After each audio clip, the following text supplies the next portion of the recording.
Hi, this is Kiara from Pencil, and welcome to today's tutorial on how to reset your password with Pencil. So right now we are on the Pencil Spaces sign up page, and I'm going to click sign in at the bottom of the page. Here you will be taken to the sign in page, and you're going to click reset password. Here you are going to be taken to a page where you can put in your email, and Pencil will send you instructions on how to change your password. An email will then be sent to your inbox where you'll have instructions on how to reset your password. Once you have found the email in your inbox and click the link Pencil has sent, you will be taken to a page where you can reset your password. So I'm going to type in the new password I want to put in, and I will save the password.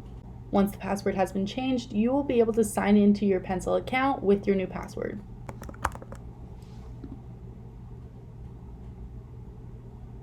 Thank you for watching today's tutorial. I hope you found it helpful. If you have any further questions, please feel free to click the help button at the bottom left corner of your page.